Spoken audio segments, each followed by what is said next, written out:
The last thing we said yesterday, morning everybody, the last line um,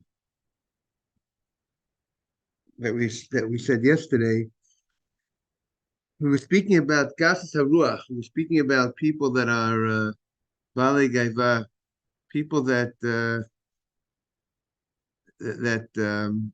are very arrogant. We said about those people that it leads to many different sins. That's one of the pshatim that we said. If a person is arrogant, therefore he'll give people the runaround when it's time to go pay somebody.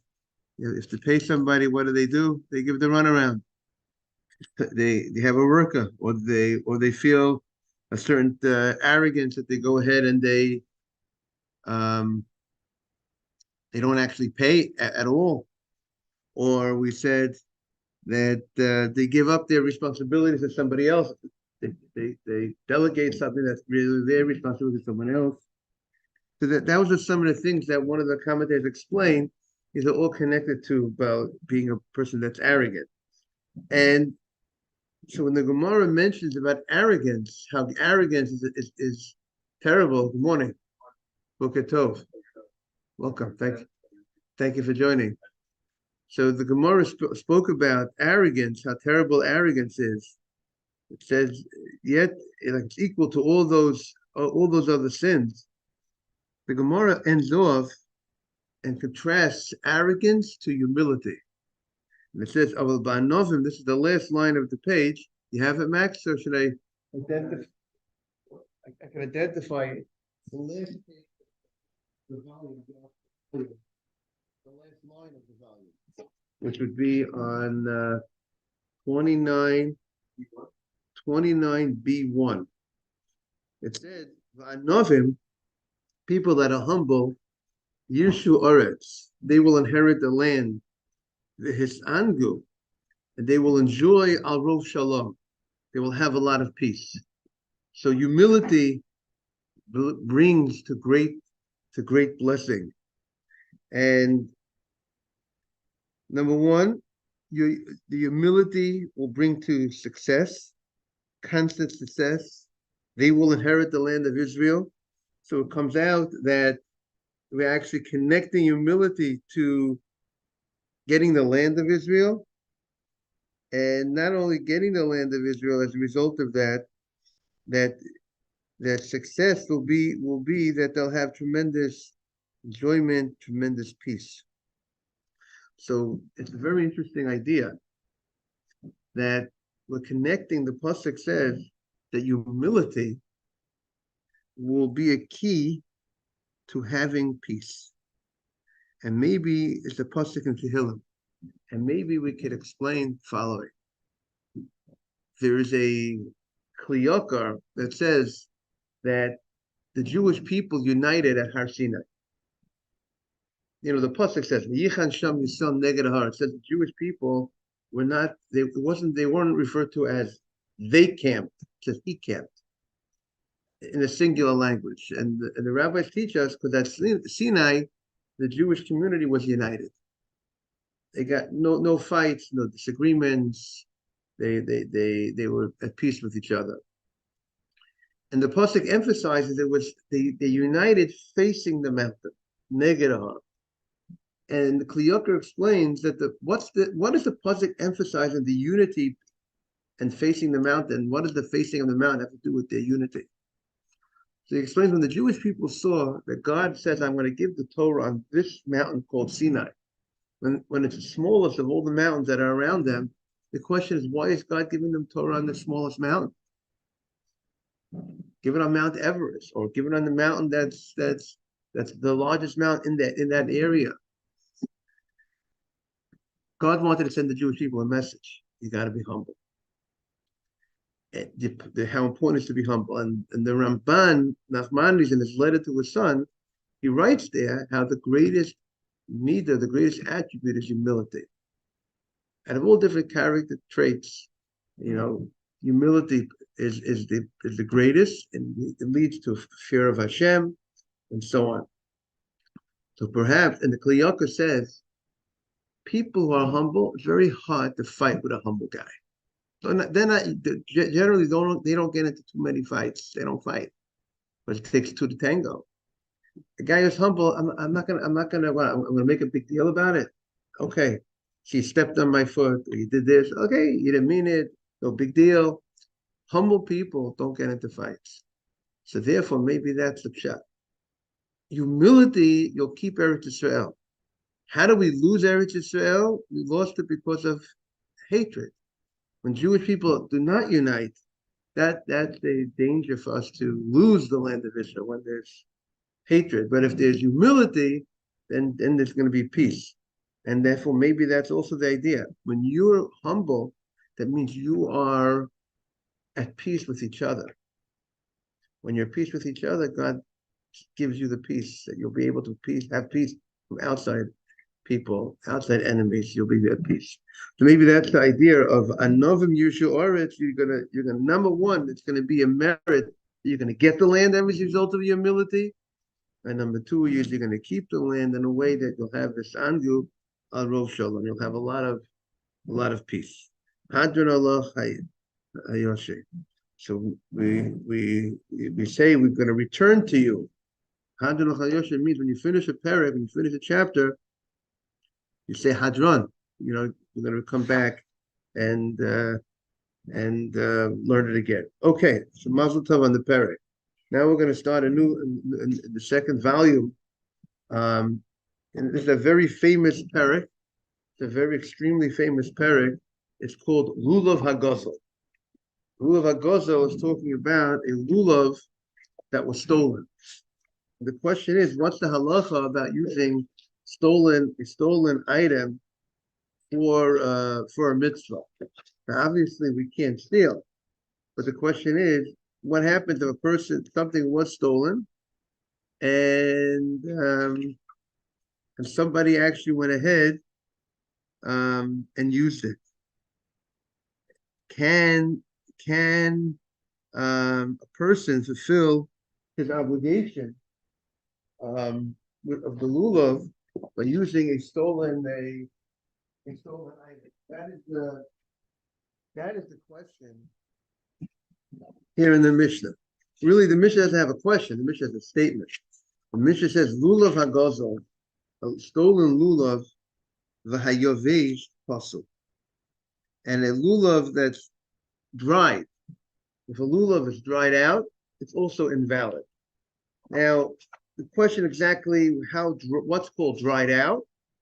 So the commentators discuss exactly what's called dried out.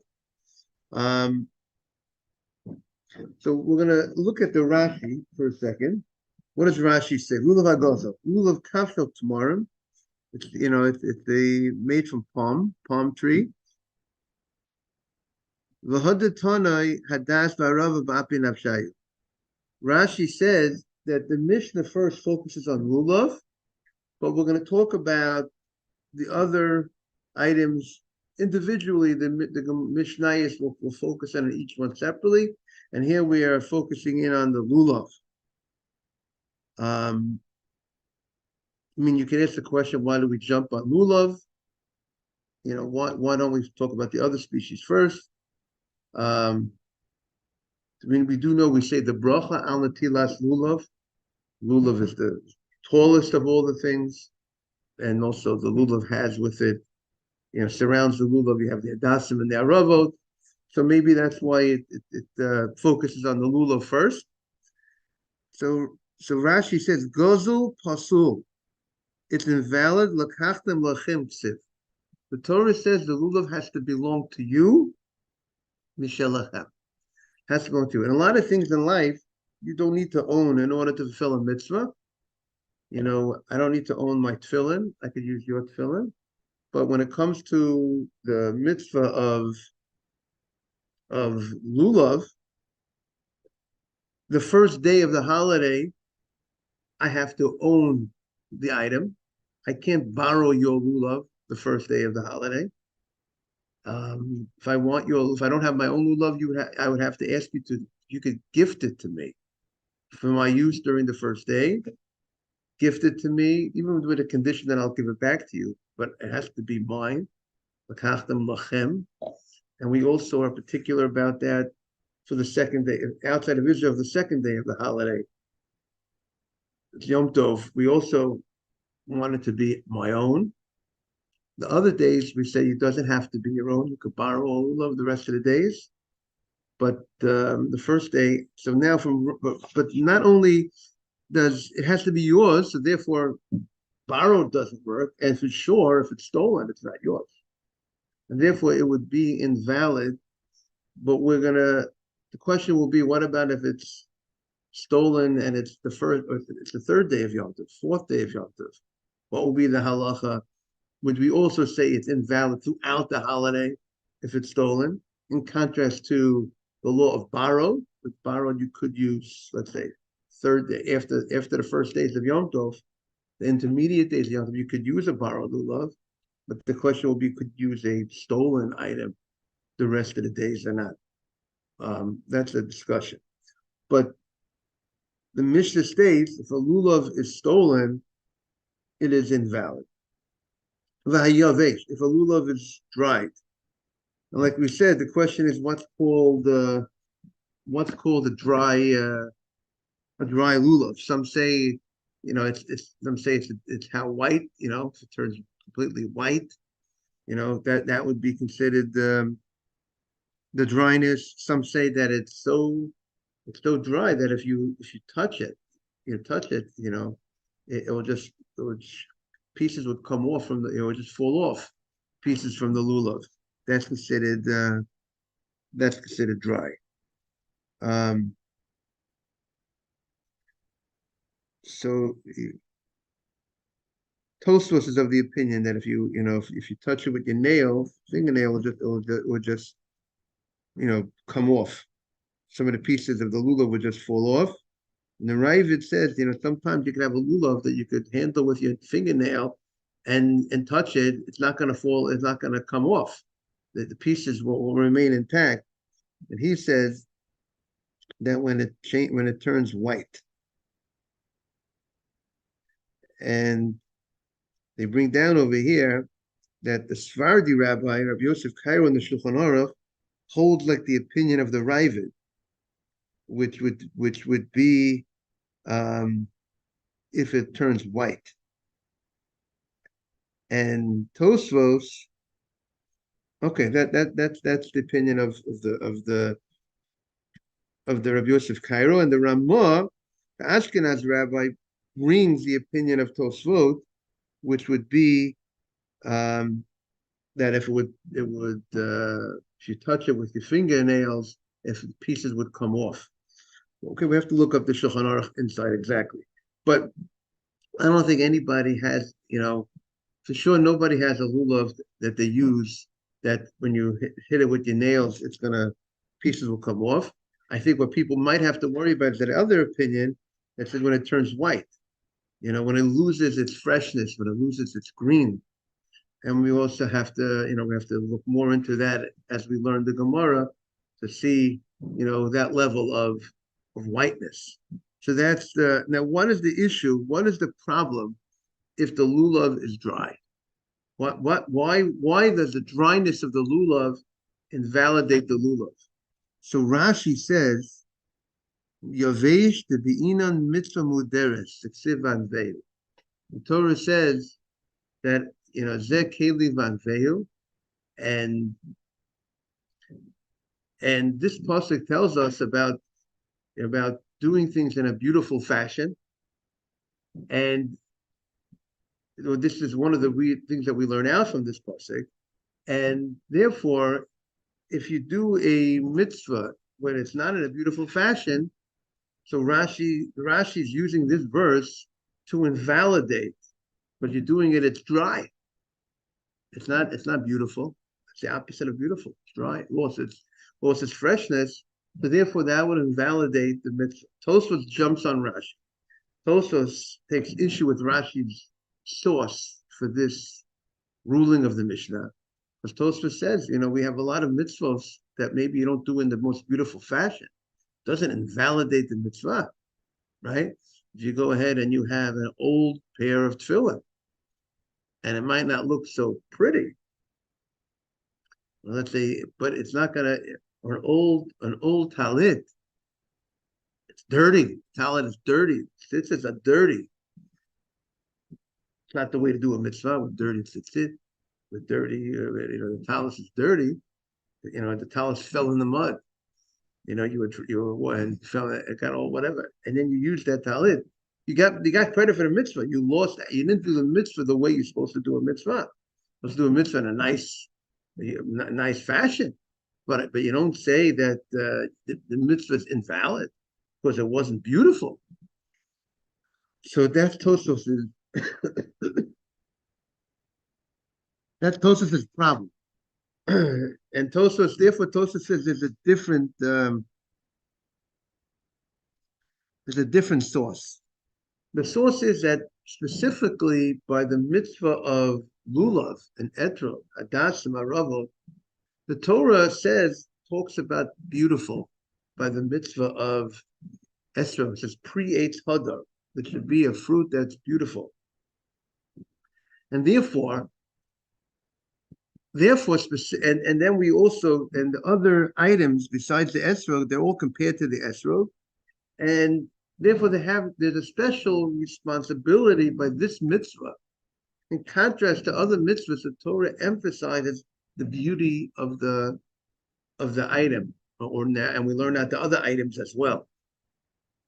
That's why it would invalidate the mitzvah over here. Is that clear, everybody? There's something unique about that the Torah wants the esrog to be beautiful, the lulav to be beautiful, and if you reach a level that it's not considered beautiful, then it's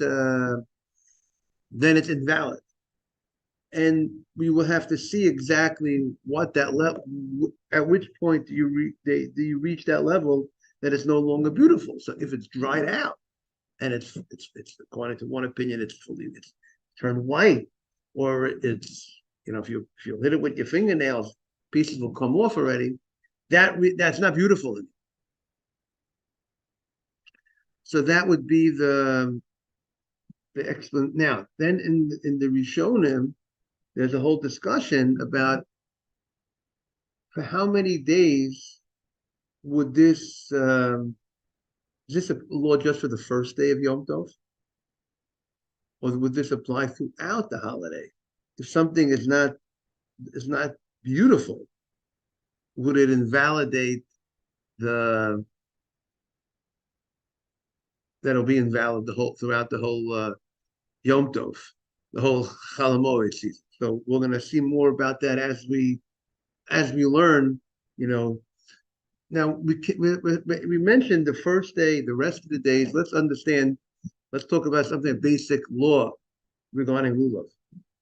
The Torah says, "V'kachtem lochem bayom harishon." The Torah's obligation for taking a lulav for everybody, all the men. It's a time-bound mitzvah. Women are exempt. This mitzvah was given for the first day. That means if you live in Tel Aviv, you live in Haifa, wherever you live in the land of Israel, outside the Beis Hamikdash, you have 1 day obligation to go ahead and take the lulav. If you're by the Beis Hamikdash itself, there's a special mitzvah of 7 days of taking a lulav. And there's a whole discussion exactly, does that mean the whole Yerushalayim? Does it mean specifically the Beis Hamikdash area? But the general public, not by the Beit HaMikdash, have a 1 day obligation of lulav on a Torah level. 7 days by the Beit HaMikdash. Today, we take a lulav here in America for 7 days. Why do we take the lulav for 7 days? Rabbi, you just told me the Torah obligation is 1 day.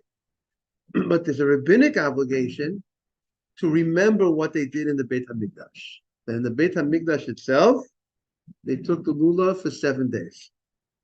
And therefore, as a Zeichel and Mikdash, the zeicha, what they did by the Beit HaMikdash, they took it for 7 days. We also take it for 7 days. So we see that there's a difference between the first day on the Torah level and the other days on the rabbinic level. So now, that point will play a role in how far did the rabbis go when they enacted that you to take a lulav to remember the way they did in the Beit HaMikdash. Were they also strict about all those things that would invalidate a lulav on the first day? Would that also invalidate the lulav on those other days? Or they would say that since the other days are rabbinic, they were more lenient in the way they instituted their law. So that's now we do find that when it comes to ownership, that seems to be something that they only required the first day. They didn't require the rest of the days. And that also could be to help facilitate maybe the mitzvah being done easier by people by the fact that you allow borrowed lulav to be used. So maybe they didn't feel that they should put that stringency in for the rest of the days. But regarding beauty and regarding some other issues, let's say that's going to be a very big discussion. Does it invalidate it throughout the holiday if it's missing in the beauty or not? Okay, so that's the first two halachot of the Mishnah. There comes the third halachah, shel Asherah. Asherah is a tree that they would serve. They made this tree into an idol. They would serve this tree. And from this tree that they made into an idol, you got a lulav, you got a palm branch from this tree. So now, what's the status? Can this palm branch that was made with this tree, can it be used for the mitzvah of lulav? Or shall Ir Hanidachat? Ir Hanidachat is a city that the majority of the people went ahead and worshipped idols. You know, they were persuaded by somebody or on their own, they went ahead and they worshipped idols. And it's a majority of the city that worshipped idols. And the Torah says such a city, the majority worshipped idols, all those people that worship the idols of the city have to be killed. And any loose items, loose materials that are in the city has to be burnt. They would burn those items, and those items would be forbidden to have pleasure, to have benefit from those items. So there's very strict laws, about this Ir Hanidachat, this city, special laws that the Torah has regarding the city, that the majority of the people did idol worship, and that was therefore the lulav that was detached from a tree in that city. It's part of the booty of the city. It's part of those movable items of the city. It has to be burnt up. And this has to be burnt up. So the way Rashi understands, a lulav has a certain size, right? A lulav, there is a minimum size for the size of a lulav. Just like there's a minimum size for the size of an etrog. There's a minimum size for hadassim, minimum size for aravot. And let's say a lulav has to be 4 tfachim. 4 tfachim is about 15 inches tall. And let's say the spine should be like around at least 3 tfachim and the top 1 tefach. So being that that's the case, if something is going to be burnt, we look at something that's going to be burnt as if it's already burnt. We consider it as if and being that's the case, if it's already burnt, you don't have the size. You don't have the size of requirement. So therefore, if you have a lulav that's from such a town, or also this Asherah, the Rashi says the Gemara will explain what the issue with the Asherah, with this tree, because also it's going to need to be, we'll see what the issue will be about this Asherah and this idol thing. And therefore also it will be invalid. So you cannot use a lulav from these tree of idols, or a lulav from the city that's condemned the items have to be burnt. Comes the Mishnah, says the next halach, Nikdam Rosho. If the top of the lulav gets cut, if the top of the lulav gets cut, gets snipped, it's no longer whole, the lulav. So, and then there's a whole discussion exactly what are we referring to the top of the lulav? Are we talking about to the majority of the leaves that are on top of the lulav? If you like have a snip of a scissor, make like a scissor went and cut the majority of the leaves, or is it referring to specific? Is talking about the middle top leaf, which goes from the spine and goes all the way up, and if that leaf gets cut, so halacha also there's a discussion exactly what are we referring to when the top of the lulav gets cut? Is it a specific leaf on top? Is majority of leaves on top? So that is a discussion, and also the Chafetz Chaim discusses what is this size of getting cut? Is it any amount of the leaf gets cut on top, or is there a specific amount of leaf on top that has to get cut? Is it has to be the majority of the leaf that gets cut? So the Chafetz Chaim will discuss exactly how much are we referring to of the leaf that got cut. So if it gets cut, the top of the lulav, whatever the pshat is on the top of the lulav that gets cut, oh nifrisu alav. If the leaves have got totally detached from the spine, they're no longer attached to the spine. What did you do? But you tied them together. You tied the leaves, like a mop. How do you make a mop? You have these individual pieces of straw, whatever. And when you tie them, and now you got a mop. So if the lulav was like a mop, to give the example of a mop, but that's what it's referring to. It's like they talk about the old mop. It's like an old mop that the pieces came off, and then you tied them together. That is no good. That is pasul. Now, what's the problem here?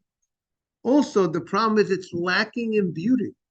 It's lacking in beauty that these items were totally separate from the lulav, and now you just tie them together, so you cannot fulfill the mitzvah in such a fashion.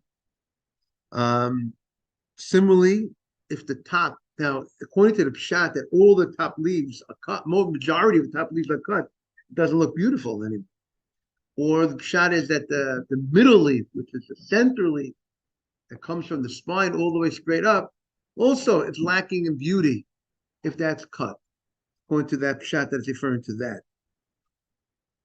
Meaning we could suggest why does the Torah have this unique law about esrog, about hadar, about that it has to be beautiful, in contrast to other laws that the Torah doesn't emphasize the aspect of beauty to that level. There's just a general law that you're supposed to beautify a mitzvah, and you should know there is some explain there's a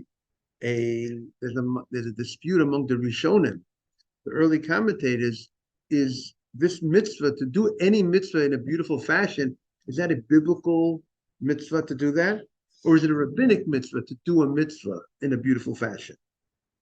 It's based on the pasuk of Zek Heli Manveu, but the question is that but this exposition or drasha, this idea that it's be beautiful, to apply that pasuk, which is referring to when the Jewish people, when there was the splitting of the Yam Suf, and they were saved, and they said, "This is my God, Vanveu." But is that all? This application to doing a mitzvah in a beautiful fashion, is that a biblical responsibility that we're supposed to do a mitzvah in a beautiful way? Is it a rabbinic responsibility that we're supposed to do a mitzvah in a beautiful way? But we're supposed to do a mitzvah, any mitzvah, in a beautiful way, whether it's rabbinic, whether it's biblical. Like the beauty is in the eyes of the beholder. So if God sees the almanach, they're beautiful to him. Maybe the rest of society weren't instructed very well and good to them, but maybe on face value, we don't necessarily consider them beautiful. they want to take lulav that maybe a little whiter, drier than they would ideally have. But then like they went out, they took, time out of their day to find a specific one away from work. And, to them, they were really trying to do something, even if, I guess I understand like deciding a threshold for something valid, but if, isn't it, I don't mean to like, create a controversy here. You have the right to speak up. We can talk. This is safe. We're in a safe space. We can talk. Don't worry. Like, I mean, in the end, like Shem decides if the mitzvah is valid or not. Like, you really put in the time and effort to collect the 4 species, and maybe where you live in Israel or whichever place in the diaspora, you can't find the exact most beautiful etrog, but you did what you could with the means that you had. Is that enough? So again, listen, we understand that if a lulav has a certain size, a certain minimum size, if you didn't meet that requirement, you don't get the mitzvah. You could try from today to tomorrow, and you did your best. There's certain basic requirements for a lulav. So we're saying there's certain basic requirements of beauty that are required by the lulav, which beauty is and it's been explained what it came when the Torah was given with explanation. So when the oral law explained what is this beauty that we're referring to that has to be. So and this beauty is a beauty that's understood. The people, it's not just a beauty subjective to each individual situation. It's a standardized, just like to marry a woman, you have to give her a minimum amount of something.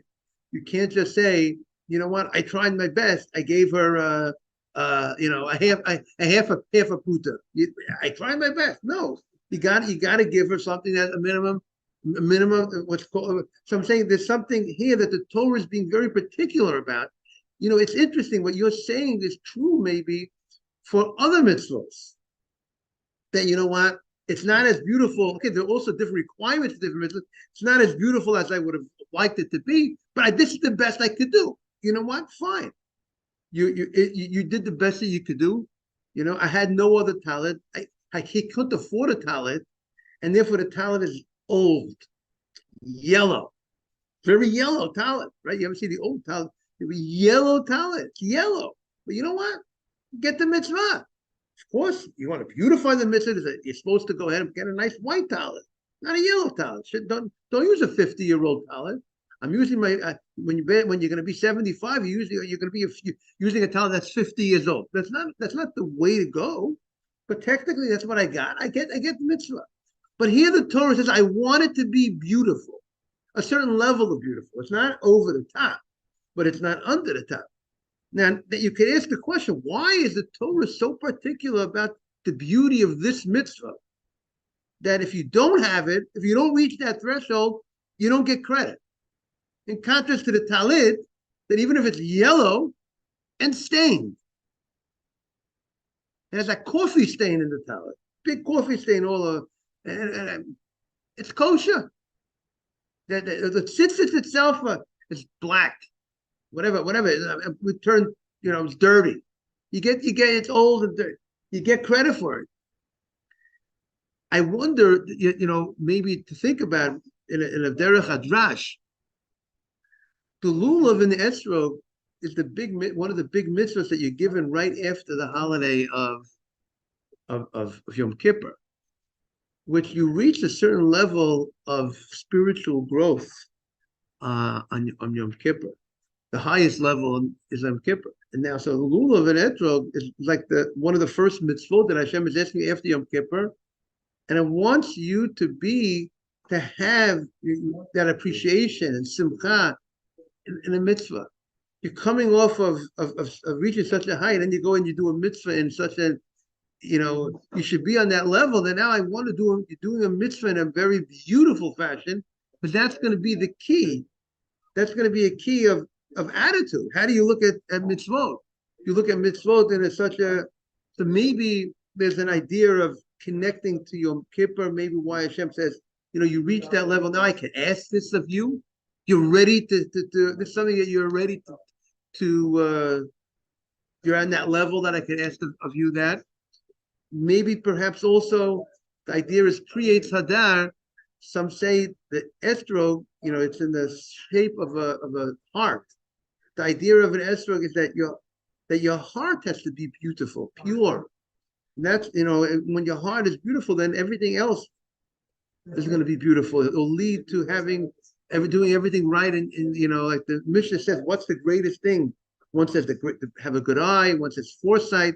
One says have a good heart. And the rabbi says the one who says the good heart, he's the right answer because that leads to everything else good. And having a good eyesight, having a good eye, being a good neighbor, it all starts from having the right heart. So maybe that perhaps coming off of Yom Kippur, where we reach that level of purity of heart, like it says, Hashem wants the heart. The first letter of the Torah is a bet. The last letter of the Torah is a lamed, which is lay, which is heart. So maybe perhaps, and the etrog represents the heart. Perhaps that some explain the etrog. The different species represent different parts of the body, the eyes, the heart, the spine, different things of the body. So maybe that's why the Torah emphasizes creates hadar. But even though all the things need beauty, but they only learned out from the etrog. The only item the Torah emphasizes beauty is the etrog. Even though the other things will also need beauty, but they're only learned out from the etrog. The etrog is the source of beauty, which would be the most important thing to be beautiful is the etrog. And then now that the etrog has to be beautiful, we want everything to be beautiful. But the focus is on the etrog, which focuses on the heart. So maybe that's perhaps also, we look for that perfect estrog, that clean estrog. We have to be thinking about, how's our heart doing? Are we keeping our heart beautiful, not stained, not blemished, not discolored? So I think that's the morning. I think that is perhaps why maybe the Torah has this special focus that it asks of us. And if you don't do a mitzvah in that way, that means you're not really where you need to be.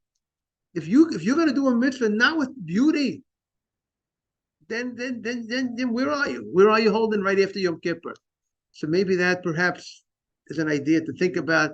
I'm just suggesting. I mean, it's open for, the Torah did not give us a special reason why the etrog has to have this level of beauty and the other things. But I'm just trying to suggest. Maybe you'll come up with a nice suggestion as well. I want to wish everyone a beautiful day, beautiful Shabbat. We want to welcome, what's your name? Ben what? Drescher. You live in the neighborhood? Okay, we take you. We're happy to have you. We do not discriminate against the Brooklynites. A safe space, and we got breakfast after the davening. Downstairs, going to be breakfast after the davening. Enjoy.